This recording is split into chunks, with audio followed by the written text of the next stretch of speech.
حضرت عمر فاروق رضی اللہ تعالیٰ عنہ عبداللہ ابن دینار کے ساتھ ایک جنگل میں جاتے ہیں. حضرت عمر ایک چرواہے سے کہتے ہیں یہ بکریاں کس کی ہیں؟ اس نے کہا یہ میرے مالک کی ہے, میں اپنے مالک کی بکریاں یہاں چرانے کے لیے لاتا ہوں. حضرت عمر فاروق نے کہا ایک بکری مجھے دے دے, بیعنی شاتن, ایک بکری مجھے بیچ دے, جو قیمت بتائے گا میں دے دوں گا.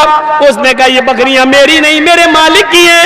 حضرت عمر نے کہا امتحان لینے کے لیے اپنے مالک سے کہہ دینا کہ ایک بکری جنگل میں بھیڑیا کھا گیا ہے, میں اس کی کھال میں لگا ہوا خون میں تجھے دے دوں گا. اپنے مالک کو دکھا دینا کہ دیکھو یہ کھال ہے, بھیڑیا کھا گیا بکری, تمہارا مالک دیکھ تھوڑی رہا ہے. اس نے کہا چل چل اجنبی انسان, میں تجھے جانتا نہیں ہوں تو کون ہے, اور تو مجھے یہ بتانے آیا ہے کہ اپنے مالک سے کہہ دینا وہ دیکھ تھوڑی رہا ہے. ارے میرا مالک نہیں دیکھ رہا تو کیا ہوا, میرے مالک کا مالک میرا رب تو مجھے دیکھ رہا ہے, اللہ تو دیکھ رہا ہے. میں اپنے مالک سے آج جھوٹ بول سکتا ہوں لیکن کل قیامت کے دن میں اللہ سے کیسے اس کو کیا منہ دکھاؤں گا. حضرت عمر فاروق کی آنکھوں میں آنسو آ گئے اور چپ چاپ سے اس جنگل سے چلے آئے. دوسرے دن آپ نے اس کے مالک کو قاصد بھیجا کہ اپنے غلام کو لے کر میرے پاس آ جاؤ. دوسرے دن اس کا مالک اس غلام کے ساتھ جو بکریاں چرا رہا تھا اس کے ساتھ دربار خلافت میں گیا. اس غلام نے دیکھا یہ تو عمر فاروق ہیں جو کل جنگل میں تھے اور بکری ایک مانگ رہے تھے, اور میں نے ان کو ایک بکری نہیں بیچی, پتہ نہیں آج یہ میرا کیا کریں گے. حضرت عمر نے ان کے مالک سے کہا کیا یہ تمہارا غلام ہے؟ ہاں. کیا تم اس کے مالک ہو؟ ہاں.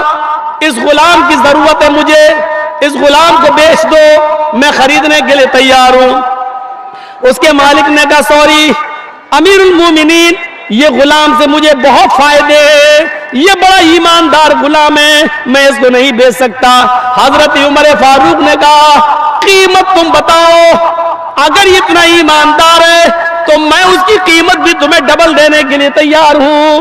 اس نے کہا اگر ڈبل قیمت دیتے ہو تو میں اس کو بیچنے کے لیے بھی تیار ہوں. اس نے ڈبل قیمت بتائی. حضرت عمر نے بیت المال سے ڈبل قیمت دی اور اس غلام کو خرید لیا. اب وہ غلام یہ سمجھتا تھا اب میرا برا حال ہوگا, مجھے حضرت عمر نے خرید لیا. یہاں حضرت عمر نے اس غلام کو خریدا اور خرید کر اس غلام کو آزاد کر دیا, یہ کہتے ہوئے کہ کل جنگل کے اندر جب میں نے تم سے بکری مانگی تم نے کہا یہ میرے مالک کی ہے, میں نے کہا مجھے بیچ دو, اپنے مالک سے کہہ دینا بھیڑیا کھا گیا, وہ تمہیں دیکھ تھوڑی رہا ہے. لیکن تم نے یہ جواب دیا کہ میرا مالک نہیں دیکھ رہا ہے تو کیا ہوا, اللہ تو مجھے دیکھ رہا ہے. اللہ کو میں کیا جواب دوں گا؟ تم اللہ سے ڈرتے ہو اور جو اللہ سے ڈرتا ہو وہ کسی کی غلامی میں کیوں رہے گا. اس لیے میں نے خرید کر تمہیں آزاد کر دیا. آتقتک فی الدنیا ہذہ الکلمۃ, اس کلمے کے ذریعے تم آزاد ہو.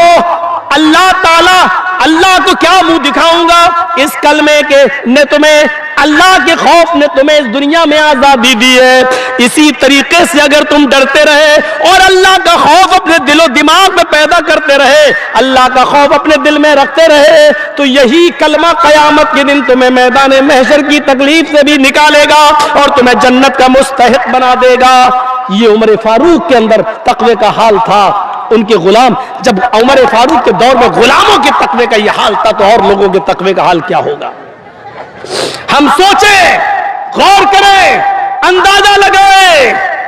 ہاں میرے بھائیوں, حضرت عمر, بحرین سے مال آتا ہے, بحرین سے بہت سا مال آتا ہے, اس میں عطر بھی آتا ہے. حضرت عمر فاروق کہتے ہیں یہ عطر سب لوگوں میں تقسیم کیا جائے گا, کون ہے جو اس کو تقسیم کر دے برابر برابر؟ حضرت عمر فاروق کی بیوی آئی, کہتی میں اس کو برابر برابر تول کر سب کو برابر برابر بانٹ دوں گی. حضرت عمر نے کہا یہ کام میں تم سے نہیں کرواؤں گا. لوگوں نے کہا امیر المومنین آپ کی بیوی اور آپ کی بیوی سے زیادہ ایمانداری سے کون وزن کر سکتا ہے, ان کو تولنے دو.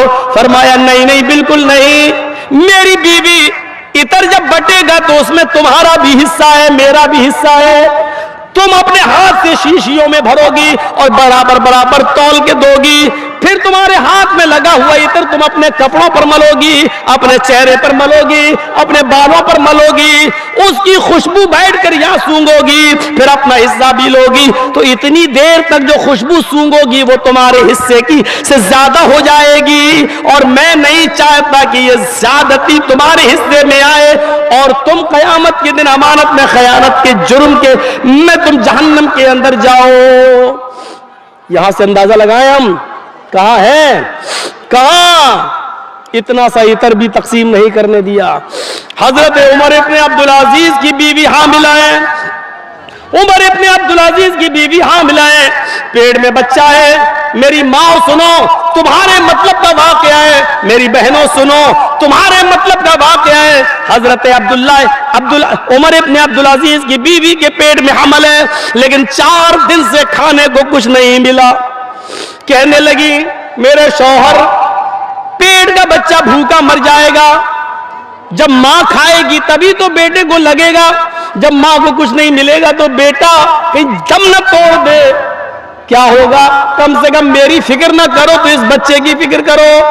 हाँ मेरी बीवी, अभी तनख्वाह मिलने में देर है, अभी तनख्वाह में देर है, अभी महीना पूरा होने में देर है, जब महीना हो जाएगा तो मुझे बैतुल माल से वजीफा मिल जाएगा, रुक जाओ, कुछ दिन सब्र कर लो, कुछ दिन। इस दिन में इस बच्चे का क्या होगा? 4 दिन भूख और प्यास से बर्दाश्त करने के बाद अपनी लौंडी, अपनी खादिमा को रात में भेजती हैं, बैतुल माल चली जाओ, एक प्याला दूध ले आओ, उससे ये कह देना जब महीना पूरा हो जाएगा, जब महीना पूरा हो जाएगा और मुझे बैतुल माल से जो वजीफा मिलेगा तो एक प्याला दूध आपको वापस कर दिया जाएगा, अभी उधार दे दो कुछ दिनों के लिए। उमर इब्ने अब्दुल अजीज की बीवी के पेट में बच्चा है, डर है कि कहीं वो बच्चा मर न जाए पेट के अंदर, इसलिए एक प्याला दूध उधार दे दो ताकि वो पी ले और उस बच्चे की जान बच जाए। खातिमा लौंडी बैतुल माल जाती है, बैतुल माल के कैशियर ने एक प्याला दूध उधार दे दिया, चलो जब महीना पूरा होगा बैतुल माल से जब वजीफा मिलेगा तो ये दूध वापस आ जाएगा। वो चलता ही है, हमने आपको उधार दे दिया, आपने मुझे, लेकिन ये दूध का प्याला लेकर जब अंदर आती है, आगे सुनो, तकवा देखो, जब दूध का प्याला लेकर ये अंदर जाती है तो उमर इब्ने अब्दुल अजीज कुएं के पास बैठकर वुजू बना रहे थे, तहज्जुद की नमाज पढ़ने के लिए उठे थे। उन्होंने दरवाजे से आते हुए किसी को देखा तो कहने लगे कौन? लौंडी समझ गई अब तो पकड़ी गई मैं, कहने लगी मैं आपकी खादिमा, तुम वहां कहां से आ रही हो रात में? कुछ नहीं, कहीं नहीं गई थी। ये तुम्हारे हाथ में क्या है जिसको तुमने ओढ़नी से छिपा रखा है? उमर इब्ने अब्दुल अजीज आगे बढ़ते हैं, कहने लगी कुछ नहीं है, पानी है, आपकी बीवी पानी पीने के लिए मंगा रही है, पानी पीने के लिए मंगा रही है तो कुआं तो यहां था, तुम दरवाजे के ओर से आ रही हो, दिखाओ जरा ओढ़नी हटाओ। ओढ़नी हटाती है तो देखते क्या है, इसमें एक प्याला दूध है। उमर इब्ने अब्दुल अजीज कहते हैं एक प्याला दूध ये कहां से लाई हो? सच सच बता दिया, बैतुल माल से लाई हूं। किसके लिए लाई हो? आपकी बीवी के लिए लाई हूं। क्यों? कहा अमीरुल मोमिनीन, मेरे आका, आपकी बीवी ने कई दिनों से कुछ नहीं खाया और इस हाल में पेट में जिसके बच्चा हो और कुछ ना खाए तो बच्चे के मर जाने का डर होता है। अमीरुल मोमिनीन, अपनी बीवी पर जुल्म न करो, अल्लाह के वास्ते एक प्याला दूध उसको पी लेने दो, शायद उसको ताकत आ जाए और बच्चा जिंदा रहे। हजरत उमर इब्ने अब्दुल अजीज ने वो दूध का प्याला छीन लिया, फरमाया अरे मेरी बीवी, ये एक प्याला दूध का ये बैतुल माल से आया है और बैतुल माल तमाम मुसलमानों की जिम्मेदारी पे चलता है, सबका हक है। इस एक प्याला दूध लेने के लिए मुझे तमाम मुसलमानों को बिठाकर मीटिंग करना पड़ती है, फिर फैसला होता है कि दिया जाए कि न दिया जाए। सब राजी होते हैं तो एक प्याला दूध उधार मिलता है, वरना नहीं। ये मेरी इजाजत के बगैर कैसे आ गया है? क्या तुम इस बच्चे को चोरी का दूध पिलाओगी? क्या ये बच्चा चोरी के दूध से जिंदगी पाएगा? मुसलमानों की अमानत में खयानत वाला माल इस बच्चे की ताकत बनेगा? ये दूध तुम्हें नहीं मिलेगा। कहा अमीरुल मोमिनीन, अल्लाह के वास्ते एक प्याला दूध मैंने उधार मांगा है, बाद में जमा कर दूंगी, अगर नहीं मिला तो ये बच्चा मर जाएगा। जवाब सुनिए, ऐ मेरी बीवी, इस बच्चे से कह दो जो तेरे पेट में पल रहा है, इस बच्चे से कह दो बेटा, अगर मुसलमानों की अमानत में खयानत के माल से तेरी जिंदगी बचती है तो नहीं चाहिए मुझे ये बच्चा, मरता है तो मर जाने दो, गिरता है तो गिर जाने दो, मुझे अपने बच्चे की जो पेट में तेरे मरना गवारा है उसकी मौत गवारा है, लेकिन मुसलमानों की अमानत में खयानत गवारा नहीं है, इस बच्चे को चोरी का दूध पिलाना गवारा नहीं है, नहीं चाहिए मुझे ये बच्चा। मेरे भाइयों, ये तकवा था। कौन सा तकवा था, कौन सी बुजुर्गी थी? आज ये सारी चीजें हमारे अंदर से कहां चली गई? आज हमारे अंदर से ये तकवे की बुनियादें कैसे निकल गई? यही उमर इब्ने अब्दुल अजीज है।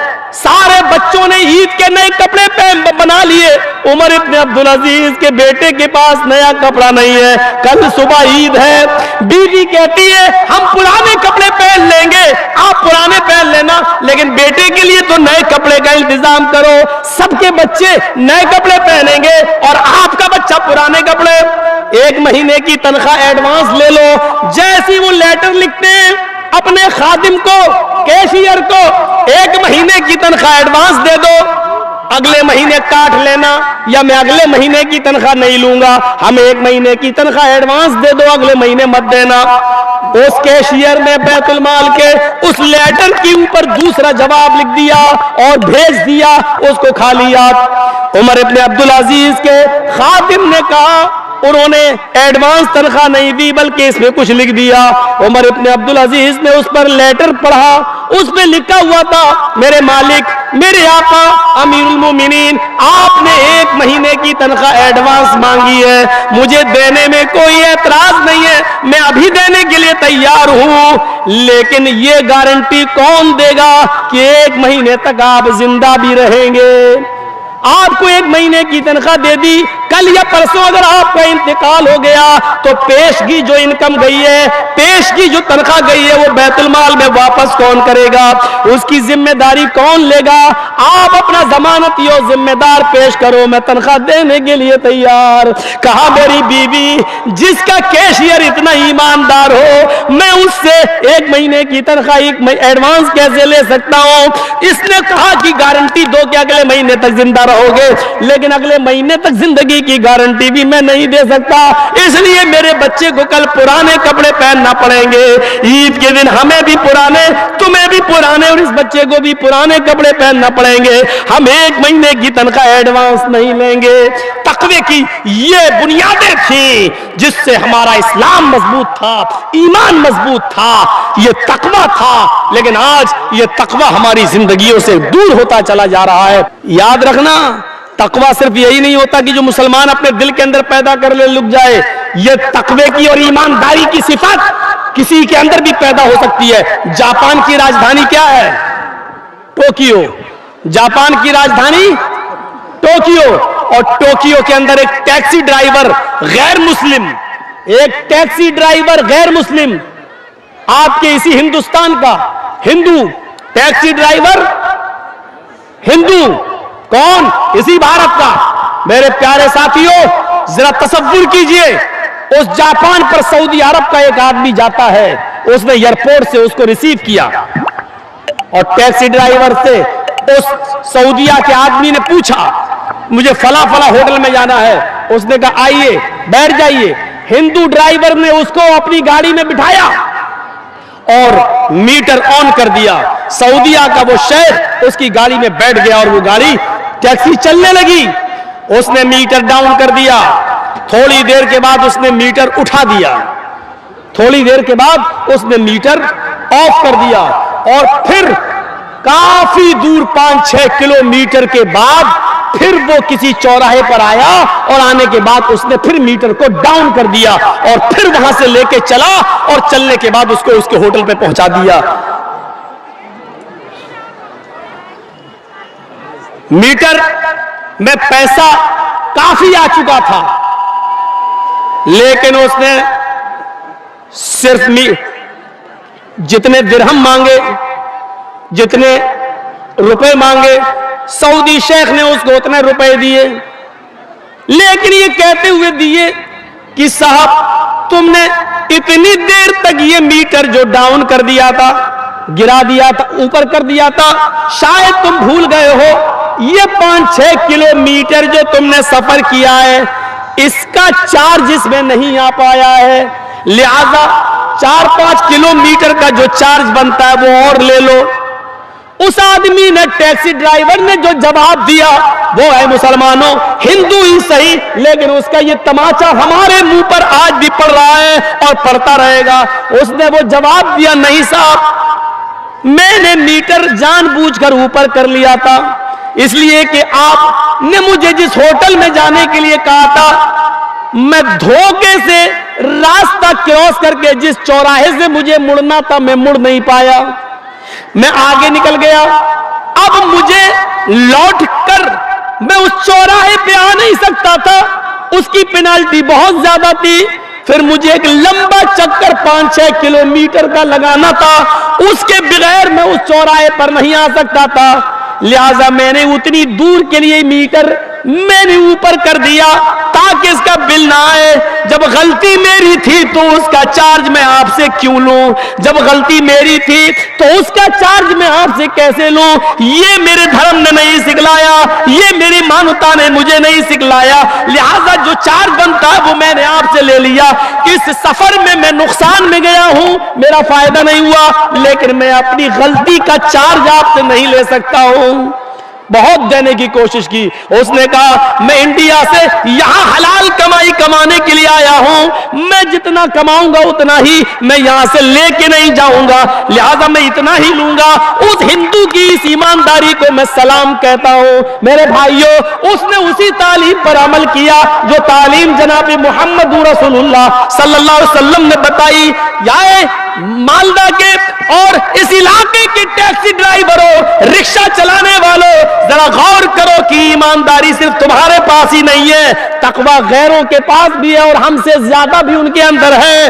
فرق اتنا ہے کہ ان کو تقوی پر ثواب نہیں ملتا ہے لیکن انسانیت وہ قائم رکھتے ہیں. ہم جس مسلک و جس مذہب سے جڑے وہ ہمیں تقوی پر انعام بھی دیتا ہے, ثواب بھی دیتا ہے اور اس پر ہمیں خوشی بھی ہوتی ہے. اس لیے ہمیں اور آپ کو ایمانداری کے ساتھ تقوی اپنانا چاہیے, اپنی زندگیوں کے اندر تقوی پیدا کرنا چاہیے. گرو نانک کو پتا چلا کہ ایک آدمی ہے, مسلمان ہے اور وہ بہت کنجوس ہے, وہ کسی کو 1 روپیہ بھی نہیں دیتا ہے, غریب کو چمڑی چلی جائے لیکن دملی نہ جائے, وہ بڑا مکھی چوس انسان ہے. تو گرو نانک اس امیر آدمی کے پاس, اس مسلمان کے پاس جاتے ہیں اور اپنی جیب سے ایک سوئی نکالتے ہیں, سوئی کپڑا سلنے والی چھوٹی سی سوئی نکال کر کہتے ہیں میری ایک گزارش ہے, یہ سوئی آپ اپنے پاس رکھ لو. اس نے کہا یہ سوئی میرے پاس رکھنے آئے آپ اتنی دور سے؟ کہا ہاں, اس کو سنبھال کے رکھ لو. کہا ٹھیک ہے رکھ لوں گا, لیکن یہ سوئی اتنی دور سے سوئی دینے آئے, یہ تو کوئی بھی رکھ لیتا. کہا نہیں, وہ اس کو حفاظت سے نہیں رکھ پاتا, تم رکھ لو گے. جب سونا چاندی مال و دولت تم اتنی حفاظت سے رکھے ہوئے ہو تو اس سوئی کو بھی تم حفاظت سے رکھ لو گے. لیکن اے میرے مسلمان بھائی, یہ سوئی میں کل قیامت کے دن تم سے لے لوں گا, یہ سوئی کی ضرورت مجھے آج نہیں ہے. جب اللہ کے سامنے ہم اور آپ کھڑے ہوں گے تو یہ سوئی مجھے وہاں لا کے دے دینا. مسلمان کہتا ہے آپ کا دماغ خراب ہو گیا ہے, اتنے بڑے نانک جی, اتنے بڑے بزرگ ہیں آپ, اتنے بڑے گرو ہیں آپ, اور یہ چھوٹی سی سوئی لے کے آئے اور قیامت کے دن آپ ہم سے لیں گے. ارے قیامت کے دن کیا یہ میں لے کے جاؤں گا کیا؟ یہ سوئی نہیں لے جا سکتے؟ کہا نہیں. ارے جب سوئی نہیں لے جا سکتے تو یہ سونا, یہ چاندی, یہ دولت, یہ بلڈنگ, یہ گھر, یہ مکان, یہ مال, یہ دولت, یہ تم کیسے لے جا سکتے ہو؟ میں تو سوچ رہا تھا یہ سب تمہارے ساتھ جائے گا, اس لیے سوئی بھی تم وہاں لے آؤ گے. उसने कहा नानक जी शर्मिंदा मत कीजिए, अभी अभी मैं ये सब सदका और खैरात करने वाला हूँ, अब मैं गरीबों में देना शुरू कर दूंगा। आपने मेरी आंखें खोल दी। जरूरी नहीं कि मौलाना जर्जीस की 2 घंटा तकरीर के बाद भी लोगों में इस्लाह पैदा हो। वो गैर मुस्लिम की बात भी किसी को असर कर सकती है। गुरु नानक की बात उस मुसलमान को असर कर गई और उसने सदका और खैरात कर दिया। तकवे की बुनियादें यहां से भी जागती हैं, ये तकवा होता है। एक बादशाह ने ऐलान निकाला, जो सबसे बड़ा झूठ बोलेगा उसको सबसे बड़ा इनाम देंगे। तो झूठों की कमी थोड़ी थी। एक आया, बादशाह ने कहा ये कोई झूठ नहीं है। दूसरा आया, उसने कहा ये भी कोई झूठ नहीं है। तीसरा आया, बादशाह ने कहा यार झूठ बोलो यार, ये तुम्हारा कोई झूठ है, बड़ा झूठ जो बोलेगा उसको सबसे बड़ा इनाम देंगे। लास्ट में एक आदमी आया, कहने लगा मेरा भी एक झूठ सुन लो। कहा क्या? कि आज मैंने ख्वाब में देखा, जहां तक मेरी नजर जा रही है औरतें ही औरतें बैठी हुई हैं। बादशाह ने कहा ये भी कोई झूठ नहीं, भाग ख्वाब में देखा जा सकता है, तुमने देखा सारी औरत, बहुत सी औरतें बैठी होंगी, ये ख्वाब नजर आ सकता है, ये कोई झूठ नहीं है। कहा आगे तो सुनो यार, आप बोलते बहुत हो। उसने कहा बादशाह से पूरी बात सुनी नहीं, बीच में बोल दिए। मैंने ख्वाब देखा कि जहां तक मेरी नजर जा रही है औरतें ही औरतें बैठी हुई हैं और सारी औरतें खामोश बैठी हुई हैं। बादशाह ने कहा क्या? जहां तक नजर जा रही है औरतें ही औरतें, कहा और सब खामोश, ये हो ही नहीं सकता। कहा क्यों? कहा 2 औरतें खामोश नहीं बैठ सकती और इतनी औरतें खामोश, इससे बड़ा झूठ तो कोई हो ही नहीं सकता। उसको सबसे बड़ा अवार्ड दिया, सबसे बड़ा इनाम दिया, सबसे बड़ा इनाम। तो ये औरतों का एक रिकॉर्ड है और इस रिकॉर्ड को अल्लाह के रसूल ने यही कहा, तुक्सिरन लान, तुम लानो तान ज्यादा करती हो, एक दूसरे की बुराई ज्यादा करती हो, एक दूसरे की गीबतें ज्यादा करती हो, एक दूसरे की बुराइयों में लगी रहती हो। वह तकफुरनल आशीर, और दूसरी तुम शौहरों की नाफरमानी बहुत करती है, शौहरों की नाफरमानी। अब बताओ आदमी बेचारा क्या करे? मेरे साथ भी हादसा होता है। एक बार मेरी बीवी ने पूछा, मैं मायके जा रही हूं, चली जाऊं? पास में ही है। मैंने कहा ठीक है चली जाओ, कोई बात नहीं, बहुत दिनों से नहीं गई। हाँ तुम तो चाहते हो कि मैं चला जाऊं, चली जाऊं, तुम्हें तो अच्छा लगता है। मैंने कहा ला हौल वला कुव्वता इल्ला बिल्लाह। यार तुमने इजाजत मांगी, मैंने दे दी। 1-2 महीने के बाद फिर कहने लगी कि मैं चली जाऊं, थोड़ी अम्मी की तबीयत खराब है। मैंने कहा नहीं अभी तुम्हें जाने की कोई जरूरत नहीं है, 2-4 दिन रुको, हम दोनों चलेंगे वो देखने के लिए। लो तो मैं तो आपके घर में क्या नौकर कैद होकर रहूं? मैं जब भी जाना चाहूं तो आप भेजेंगे नहीं? नहीं मैं अब मैंने कहा कि ना जाओ तो कैद करके रख रहा हूं, और मैंने कह दिया चले जाओ तो क्या हो रहा है? लो तुम्हें तो कोई फिक्र ही नहीं, कितनी आसानी से कहती चले जाओ, इसका मतलब तुम्हें मेरी जरूरत ही नहीं। ये औरत इसीलिए कहा टेढ़ी पिछली से पैदा हुई है, सीधा करोगे तो टूट जाएगी लेकिन सीधी नहीं होगी। इसके नाज और नखरे को बर्दाश्त करना पड़ेगा। एक सहाबी का वाकया बताऊं, हजरत उनकी बीवी से उनको बड़ी परेशानी थी, तो वो अपनी शिकायत लेकर अल्लाह के हजरत उमर के पास गए कि हजरत उमर को कहूंगा तो हजरत उमर डांटेंगे, मेरी बीवी को सही हो जाएगी। तो वो घर पे गए और दरवाजे को दस्तक दी, उधर से आवाज आई अंदर से, बाहर बैठो मैं अभी आ रहा हूं।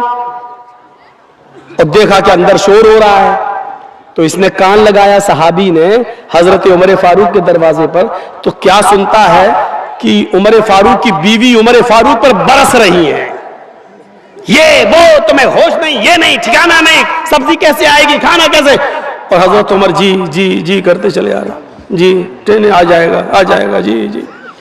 अब वो कहने लगा लो ये क्या मेरा इलाज करेंगे, ये तो खुद ही इस बीमारी में मुब्तला है।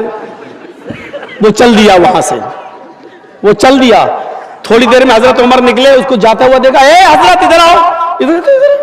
वो कहता क्या, इधर आओ। जी अरे तुम किसी काम से आए थे, बगैर काम के चले जा रहे हो, आओ क्या बात है? कहने कोई काम नहीं है। अरे कोई काम नहीं है क्या मतलब? कहा मैंने काम से आया, फिर कह रहे कोई काम नहीं है। कहा नहीं अमीरुल मोमिनीन, जिस काम से आया था वो आपके बस का नहीं है। कहा क्या मतलब, कहना क्या चाहते हो? कहा अमीरुल मोमिनीन मैं अपनी बीवी से बहुत परेशान था और हूं और अभी तक हूं, तो मैं आया था कि आपको अपनी बीवी की परेशानियां बताऊं, गिनाऊं तकलीफें कितनी देती है, तो आप हमारे बीवी को डांट देंगे। यहां आया तो देख रहा हूं आप ही की बीवी आपको डांट रही है, आप अपनी बीवी को नहीं समझा पा रहे तो मेरी बीवी को क्या समझा पाएंगे? तो हजरत उमर फारूक ने कहा बैठो इधर और सुनो। कहा क्या? तुम्हारे घर खाना कौन बनाता है? कहा मेरी बीवी। कहा खाना बनाना उसका हक नहीं है शरीयत में। बताऊं कि ना बताऊं? अगर कह दूंगा तो डर लग रहा कल से ही आप घर की औरतें कहीं ऐसा ना हो कि चढ़ बैठे। हजरत उमर फारूक ने कहा, ये खाना बनाना औरत का हक नहीं है शरीयत में, नान नफका आपकी जिम्मेदारी है। जब निकाह होता है तो उसमें मेहर मुतय्यन किया जाता है, लिखा जाता है इतना इतना मेहर अलावा नान नफका, यानी पकी हुई रोटी पका हुआ खाना खिलाना ये आपकी जिम्मेदारी है। लेकिन अल्लाह ने मेरी बीवी के दिलों में इतनी मोहब्बत डाल दी है कि वो घरों में बावर्चन बन जाती है, हमारे लिए खाना बना देती है। अच्छा ये बताओ, तुम्हारे बच्चों की पेशाब और पायखाने को कौन साफ करता है? कहा मेरी बीवी। कहा ये भी उसकी जिम्मेदारी नहीं है, बच्चा आपका है, बेटा बेटी जो है वो बाप का कहलाता है, बच्चा पैदा हो जाने के बाद वो बाप का है, ये बाप की जिम्मेदारी है पेशाब और पायखाना करे तो साफ करे। लेकिन वो हमारे लिए बेचारी इस लेवल पे आ जाती है, हमारे बच्चों के लिए वो आया बन जाती है और वो उसका पेशाब और पायखाना भी साफ कर देती है। एक एक चीज गिनाते गए, एक एक चीज गिनाते गए। कहा जब ये सारी चीजें हमारी औरतें हमारे लिए और हमारे बच्चों के लिए कर देती हैं, तो क्या हमारा यह हक नहीं है कि उनकी थोड़ी सी डांट सुन लें, उनकी जायज बात भी सुन लें? घर चलाना है तो उनकी थोड़ी बहुत डांट भी सुनो, चले जाओ। और आइंदा ऐसा मत करना। क्या तुमने अल्लाह के रसूल का ये फरमान नहीं सुना कि बीवी औरत जो है वो आदम की पिसली से पैदा हुई है और पिसली टेढ़ी होती है, उसको सीधा करने की कोशिश करोगे तो वो टूट जाएगी लेकिन सीधी नहीं होगी। औरत को सीधा करने की कोशिश करोगे तो तलाक ले लेगी या हो जाएगी, लेकिन वो बिल्कुल सुधरेगी नहीं। इसलिए थोड़ा बहुत उसकी कजी और कभी को तुम्हें बर्दाश्त करना पड़ेगा। जी आप सही कह रहे हैं। बेचारा चला गया। मेरी माँ बहनों, हाथ जोड़ के विनती कर रहा हूं, ऐसा ना हो कि कल तुम ये कहने लगो खाना तुम बनाओ, मौलाना साहब ने कह दिया, ये हमारी जिम्मेदारी नहीं है। ऐसा ना हो। बहुत कम जगहों पर हम ये बयान करते ही नहीं है, क्योंकि आजकल औरतें गलत इस्तेमाल भी ले लेती है ना। एक बार मैंने किसी जलसे में कह दिया था कि अगर किसी का शौहर अपनी बीवी को पूरा खर्चा नहीं देता बीवी बच्चों का, तो बीवी अपने शौहर की जेब से या अलमारी में से उतना पैसा ले सकती है, उसको बताए बगैर, जिसको चोरी नहीं कहा जा सकता है, बताए बगैर ले सकती है, जितने में उसका और उसका खर्चा चल जाए। ये जैसे ही मैंने जिस तकरीर में मैंने कहा, दूसरे दिन मेरी जेब से 5,000 रुपए गायब हो गए। उस दिन से बयान करना छोड़ दिया। ये तो नाजायज इस्तेमाल करती है। फिर इतनी इजाजत दे दो 100-200 रुपए की, तो इनका 100-200 रुपए में कुछ होता ही नहीं है, 5,000। फिर ये होता है कि मौलाना ने कहा तो था ले सकते, तुम देते नहीं इसलिए हमने ले लिया। अरे अल्लाह के बंदी, मैंने तो ये कहा है कि जितने में तेरे घर का बच्चों का गुजर बसर चल जाए उतना। हाँ तो क्या हुआ, साड़ी पुरानी हो गई नहीं लाए, फेयर एंड लवली खत्म हो गई, लेने जाना है। और परफ्यूम भी तो ऐसे ऐसे आ रहे हैं, मेकअप के सामान भी तो ऐसे ऐसे। अब एक मेकअप चला वाटर प्रूफ, हमने तो वाटर प्रूफ शामियाना सुना था, वाटर प्रूफ हमने वो सुनी है, घड़ी सुनी है, लेकिन अब वाटर प्रूफ मेकअप कर लो, क्रीम पाउडर, उसके बाद चाहे कितना नहाइए धोइए, वो मेकअप हटने वाला नहीं है। पानी वो वाटर प्रूफ मेकअप भी अब चलने लगे, और ये चलाना पड़ रहा है, क्योंकि बंदरियां भी मेकअप कर लेती थी, और जब उनका चेहरा धुलता था तो आड़ी टेढ़ी की तिरछी निकलती थी, तो उनके बच्चे भी नहीं पहचान पाते थे। इसलिए जरूरत पड़ी ऐसे मेकअप की जो टिका रहे उनके चेहरे पर, इसलिए वो मेकअप बनाना पड़ा। अब वो बेचारी 80 साल की बुढ़ियां भी लगा लेती है, तो ऐसा लगता है कि हाँ ये 25-30 साल की जा रही है, 25-30 साल की। एक सही वाकया है, मैं बतला रहा हूं, भोपाल का सही वाकया है। बेचारी एक 70, 75, 80 साल की बुढ़ी, और उसने नकाब पहन लिया, खूबसूरत बूटों वाला, फूलों से चढ़ा हुआ, और वो नकाब लगा के जा रही थी, चेहरा उसका छिपा हुआ था, खूबसूरत बुर्का। वो जा रही है तो 18-20 साल का लड़का उसके पीछे लग गया, ये सोचकर कि बुर्का इतना अच्छा है तो बुर्के वाली कितनी अच्छी होगी, नकाब इतना अच्छा है तो नकाब वाली कैसी होगी। अच्छा, वो धीरे धीरे चल रही थी अपनी उम्र के हिसाब से, ये समझ रहा था मुझे लाइन मार रहे हैं, लिफ्ट दे रही है, धीरे धीरे चल रही है, मतलब सेटिंग हो जाएगी, तो वो धीरे धीरे चल रही। ये बेचारा समय थोड़ी दूर जाने के बाद उसने अपना नकाब उठाया और तुतलाते हुए, बेटा तू मेरा पीछे क्यों कर रहा है, मैं तो तेरी अम्मा की उम्र की हूं। इसने कहा कमबख्त मेरी तो 1 घंटे की मेहनत ही बेकार चली गई है। तो इसको भी गुस्सा आया, इसने गुस्से में कहा, अरे अम्मा हम अपने लिए नहीं अपने अब्बा के लिए ढूंढ रहे हैं, क्या करें, 1 घंटा इसका बेकार हो गया। ये सही वाकया मैं आपको बतला रहा हूं। और जिस लड़के ने ऐसा किया वो हमारा हमें आके बता रहा था कि भाई मौलाना तो दोस्ती हो गई है, बताना पड़ रहा, बता दिया, लेकिन जलसे में बयान मत करना। मैंने कहा जलसे में तो बयान करूंगा लेकिन तेरा नाम नहीं बताऊंगा। बड़ा अब ये हाल हो रहा है, ये हाल। तो बुरके ऐसे, कपड़े ऐसे, और जलसे भी उससे महफूज नहीं। और इबादत की रूह को पहचानने की कोशिश कीजिए। या अय्युहल्लज़ीना आमनू तक़ुल्लाह हक़्क़ तुक़ातिह। इबादत की रूह क्या? तक़वा। और अल्लाह ने क्या कहा? आई ईमानो वालो तुम अल्लाह से डरो जैसा कि उससे डरने का हक है। आई ईमानो वालो तुम अल्लाह से डरो जैसा कि उससे डरने का हक है। एक और चीज है, अल्लाह से डरने का हक कैसा है? अल्लाह से डरो कैसे? अल्लाह देख रहा, ये डरने का मतलब है? अल्लाह से डरो का मतलब ये नहीं। जैसा डरने का हक है, ये हक क्या है? हक का तुकाती, अरे कुछ तो मतलब होगा। आग से आप डरते हैं कि नहीं डरते हैं? आग से डरते हैं, लेकिन आग को देखकर भागते थोड़ी हैं। आग से डरने का हक क्या है? उसके अंदर हाथ न डालो, उसके अंदर जंप न लगाओ, यही तो डरने का हक है। जहर है आपके हाथ में, विष, लेकिन उसको आप छू भी रहे हैं, पकड़ भी रहे हैं, लेकिन डरते भी हैं उससे। और उससे डरने का हक क्या है? उसको आप इस्तेमाल ना करें, खाएं नहीं, ये उससे डरने का हक है। और शेर सामने आ गया तो आप भाग रहे हैं, क्यों? ये उससे डरने का हक है, क्योंकि नहीं भागेंगे तो फाड़ देगा। जल्दी से पेड़ पे चढ़ गए, उससे डरने का हक यही है। सांप को देख रहे हैं, उससे भी डर है, जहरीला सांप है, लेकिन उससे डरने का हक क्या है? उसके मुंह में आप उंगली न दें, उसके करीब न जाए वरना डस लेगा और काट लेगा, ये उससे डरने का हक है।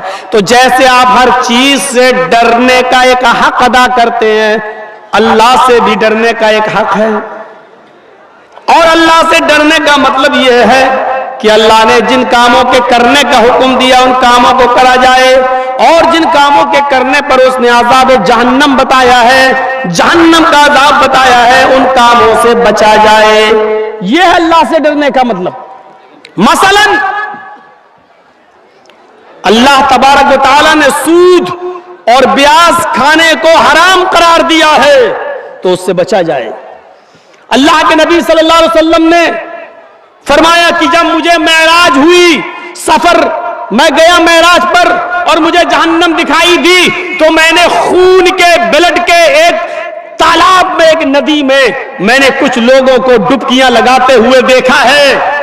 बदबूदार खून पी रहे हैं और उसी में तैर रहे हैं। वो निकलना चाहते हैं, फरिश्ता एक पत्थर मारता, जब वो किनारे पे आते वो फिर बीचों बीच में पहुंच जाते और उसी बदबूदार खून में पी रहे हैं, खा रहे हैं और उसी में हैं। मैंने पूछा मन हाउला या जिब्रील, आए जिब्रील ये कौन लोग हैं? अल्लाह के नबी फरमाते हैं, जिब्रील ने बताया कि अल्लाह के नबी ये दुनिया में गरीबों का खून चूसा करते थे, ये दुनिया में मजबूरों का खून चूसा करते थे। 100 रुपए देते थे और 120 वसूल करते थे, 1000 देते थे 1200 वसूल करते थे, 1 लाख देते थे 1,20,000 रुपए वसूल करते थे। ये वो लोग हैं जिन्होंने गरीबों का खून चूसा है, मजबूरों का खून चूसा है। आज सूद खाने वाले हैं, आज इन लोगों को खून, बदबूदार खून के तालाब में गोता लगवाया जा रहा है, इसी खून के तालाब के अंदर इनको डाल दिया गया है। फिर अल्लाह के नबी सल्लल्लाहु अलैहि वसल्लम फरमाते हैं, सूद और ब्याज खाने वाले के 36 दर्जे हैं, 36 दर्जे हैं।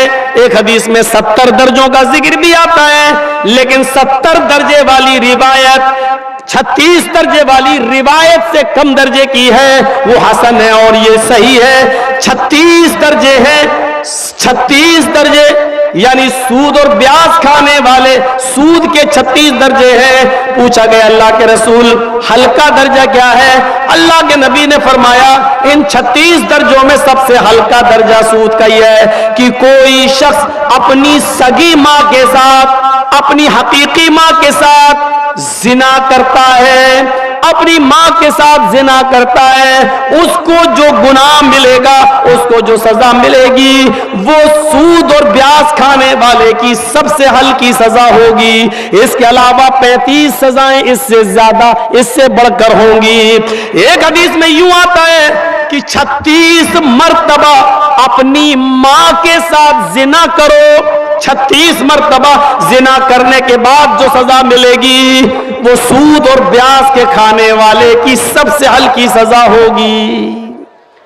जिना तो वैसे ही हराम है, और फिर अपनी मां के साथ जिना, उसकी कबाहत और उसकी बुराई का अंदाजा तो आप लगा नहीं सकते। जिना तो वैसे ही गलत है, हराम है, शिर्क के बाद सबसे बड़ा गुनाह जिना। बाज़ रिवायतों में शिर्क के बाद सबसे बड़ा गुनाह कत्ल, और कत्ल के बाद जिना। जिना तो वैसे ही सबसे बड़े गुनाहों में गुनाह माना जाता है, और फिर अपनी मां के साथ जिना, ये और अपने अंदर एक बुराई रखता है। और फिर वो भी एक बार नहीं, 36 मर्तबा अपनी मां के साथ कोई जिना करे, सूद और ब्याज खाने वाले का ये हल्का अजाब होगा। कितने लोगों के बैंक बैलेंस है? सभी के। कितने लोगों की LIC चल रही है? मौलाना पूछो मत। FD फिक्स डिपॉजिट, 10 साल के बाद बच्ची पैदा हुई है, हाँ ठीक है, 5 लाख रुपए इसके नाम कर दिया है, जब मेरी बेटी 20 साल की होगी 20 लाख हो जाएगा, शादी कर देंगे, शादी कर देंगे। फिक्स डिपॉजिट, सूद और ब्याज की जब अल्लाह ताला ने, नबी अकरम ने उसको हराम करार दे दिया तो उससे बचा जाए। यही तकवे का माना है। एक और चीज, एक और मिसाल से समझिए।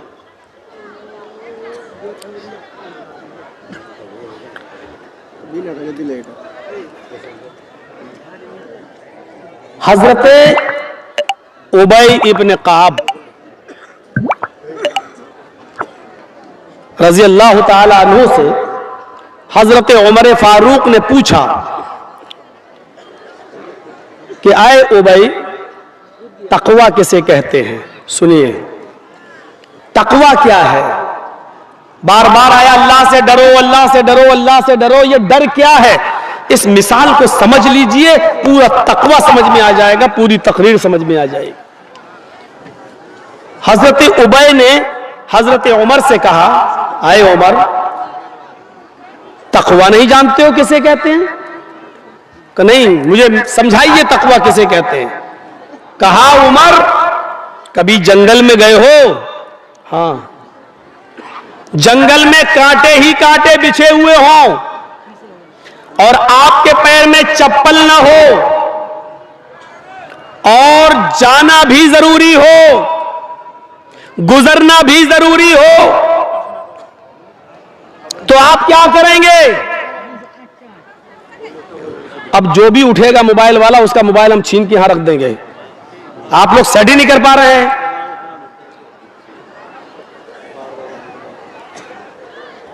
इजाजत देने का मतलब ये थोड़ी होता है कि आप लोग एक तो इतना ऊंचा ऊंचा कर देते हैं कि वहां जो लोग बैठे हुए हैं उनको दिखाई नहीं देता है। आपके तो अकाउंट में पैसा आ रहा है भाई, चल रहा है आपका चैनल। बोल तो दिया यार, आप ही की तो तरफदारी कर रहा हूं, आपका बोलना जरूरी है क्या? हर आदमी अजीब सा है। अल्लाह ताला गरीक़ रहमत फरमाए मौलाना अब्दुल सलाम साहब को, इसी इलाके के थे आसपास के, वही मुझे इस गाजोल में लाए थे सबसे पहले। उन्होंने सबसे पहले इस गाजोल में हमारा प्रोग्राम कराया था खुर्दहील में, और उसके बाद शायद मैं ये अब आ रहा हूँ। अल्लाह रब्बुल आलमीन उनको, उनकी मग़फ़िरत फरमाए और उनको जन्नतुल फिरदौस में आला मकाम अता फरमाए, गरीक़ रहमत फरमाए। सोचो कितने दिनों के बाद आ रहे हैं, फिर आप सुनना भी नहीं चाहते हैं। सुनिए, तो मैं अर्ज ये कर रहा था कि तकवा, जंगल में गए हो, कहां कांटे ही कांटे हो, जाना भी जरूरी हो और चप्पल भी ना हो, क्या करोगे? तो हजरत उमर फारूक ने फरमाया कि मैं उन कांटों से बच बच कर चलूंगा, झाड़ियों को चीरते हुए, कांटोदार झाड़ियों को हटाते हुए कांटों से बच बच कर चलूंगा। कोशिश करूंगा कि कोई कांटा मेरे पैर में चुभ न जाए। हजरत उबय इब्न काब ने कहा, जब कांटे ही कांटे बिछे हुए हैं तो चाहे जितना कांटों से बचो, बहुत ज्यादा बचने के बावजूद एक दो चार कांटे तो पैर में चुभ ही जाएंगे। भाई जब कांटे ही कांटे हैं तो बहुत बचने के बाद भी तो कुछ तो कांटे लग ही जाएंगे, तुम्हारे पैर में चुभेंगे। फरमाया अगर ऐसा हो गया, पैर में 2-4 कांटे चुभ गए और ब्लड खून निकल आया, तो मैं उसकी मरहम पट्टी कर लूंगा, उसका मैं इलाज कर लूंगा, उसमें हम मरहम वगैरह लगा लेंगे। तो उबय इब्न काब ने कहा, उमर यही तो तकवा है जो आपने मुझे बता दिया है, यही तो तकवा है जो आपने मुझे बता दिया है। कहा मैं समझा नहीं। कहा जिस तरह कांटे ही कांटे जंगल में बिछे हैं और जाना जरूरी है तो कांटों से बच बच के गुजर जाते हो, इसी तरीके से इस दुनिया में कदम कदम पर गुनाहों का जाल बिछा हुआ है। हर एक कदम पर गुनाह की अड्डियां मिलेंगी, हर एक कदम पर गुनाह के अड्डे मिलेंगे। इस गुनाह दुनिया में गुनाहों का जाल बिछा हुआ है, लेकिन दुनिया से गुजरना भी जरूरी है। इसलिए ऐ उमर, जैसे जंगल में कांटों से बच बच के गुजर जाते हो, उसी तरीके से दुनिया में गुनाहों से बच बच के गुजर जाओ, दुनिया में गुनाहों से बच बच के निकल जाओ। जंगल में कांटों से बचने के बावजूद 2-4 कांटे लग जाएंगे तो उसकी तुम मरहम पट्टी कर लोगे। ऐसे ही दुनिया में गुनाहों से बचने के बावजूद 2-4 खताएं और गुनाह हो ही जाएंगे। इंसान होने के नाते तो उसकी मरहम पट्टी कर लिया करो। दुआ वल इस्तिगफार, अल्लाह के सामने गिड़गिड़ा लिया करो और मग़फ़िरत की दुआ कर लिया करो, अल्लाह से अपने गुनाहों की तौबा और इस्तिगफार कर लिया करो। यही उसका इलाज है। ये तकवा की तारीफ बताई, ये तकवा की। ट्रेन में चल रहे हो, आपकी सीट लोअर है, नीचे वाली, मिडिल बर्थ पर एक और आदमी लेटा हुआ है और उसके ऊपर सबसे अपर बर्थ पर एक और आदमी लेटा हुआ है।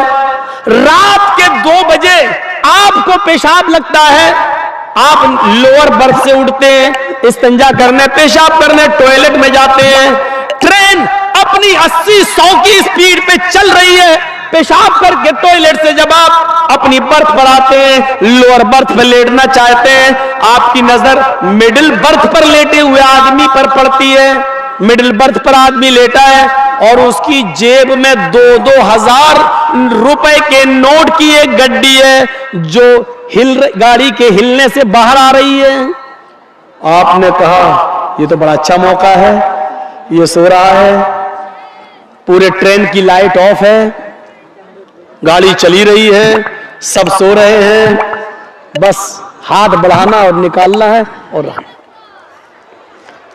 लेकिन आपने हाथ बढ़ाने से पहले एक बार और देख लिया, सब सो रहे हैं कि नहीं, कोई देख तो नहीं रहा है।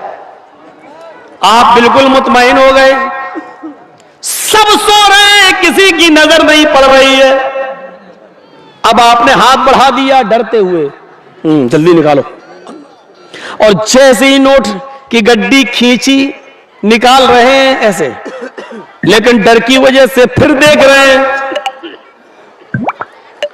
अचानक मिडिल के ऊपर भी नजर डाल दी, ऊपर भी तो सीट है, वो तो नहीं देख रहे। जैसे ही नोट की गड्डी आधी जेब से निकली है, आधी जेबी में पॉकेटी में है, आप निकालने वाले, आपकी नजर ऊपर बर्थ पर लेटे हुए आदमी पर पड़ी।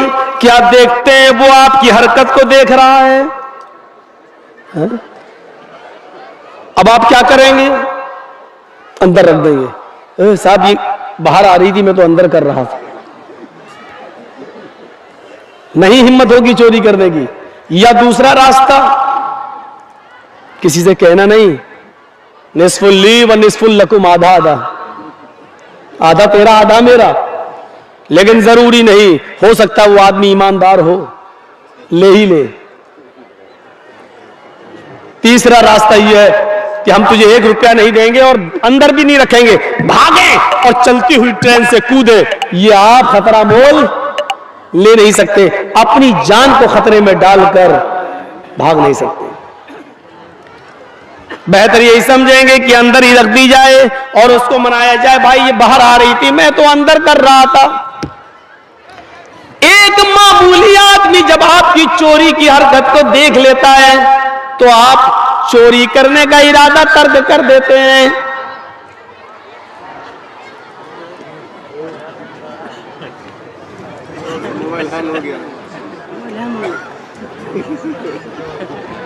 यार अब भाई, अब रजाकार देखें भाई, अब ये हमारे बस से निकल चुका है। अब हम बहुत खतरनाक मिसाल देंगे, हम नहीं चाहते कि ये तकरीर में वो खतरनाक मिसाल रिकॉर्ड हो जाए, लोग फिर मजाक उड़ाते कि मौलाना ऐसा बोले। बहुत गलत बात है ये। अभी मैंने मना किया और इसकी हिम्मत देखो, इसका कलेजा देखो यार, अपनी अम्मा के पेट में कैसे टिका होगा ये आदमी।